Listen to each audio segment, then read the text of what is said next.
Chères excellences, chers leaders et décideurs, chers experts et chers collègues, tous réunis en ce jour du 11 novembre 2024 à Bakou, Azerbaïdjan et en ligne dans le cadre de la COP29 pour la cause de la défense de la lutte contre le changement climatique sous les auspices du Convention cadre des Nations Unies sur le changement climatique. Cette COP29 s'ouvre encore et comme dans les années passées dans un contexte d'une catastrophe qui continue de planer sur la Terre. Nous avons deux messages clairs à apporter aux parties réunis à la COP29 en ce jour. Le premier est ceci: les engagements climatiques affichés par les États et toutes les parties prenantes jusqu'à ce jour restent bien en deçà de ce qui est nécessaire pour atteindre l'objectif de l'accord de Paris sur le climat.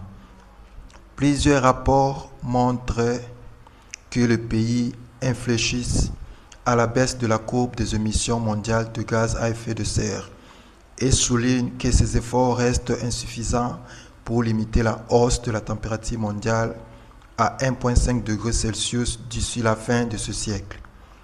Nous exhortons donc tous les États ainsi que toutes les parties de la COP de passer réellement à l'acte à l'issue de cette COP29.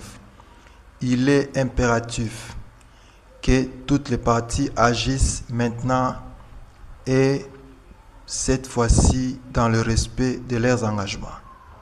Deuxième message: la création d'un fonds pour les pertes et dommages adopté depuis la COP27 reste une victoire majeure pour les pays en développement et les communautés en première ligne faisant face à la crise climatique, comme l'Afrique.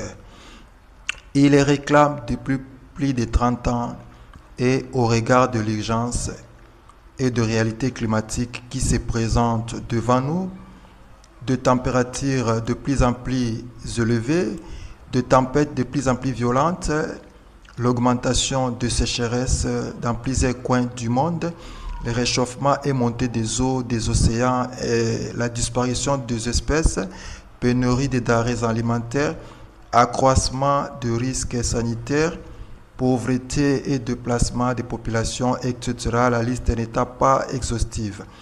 Au regard de tout ceci, nous demandons à ce que tous les pertes que ces fonds pour les pertes et dommages deviennent fonctionnels au plus vite et que la lutte contre le changement climatique soit pour nous tous un devoir et non un choix.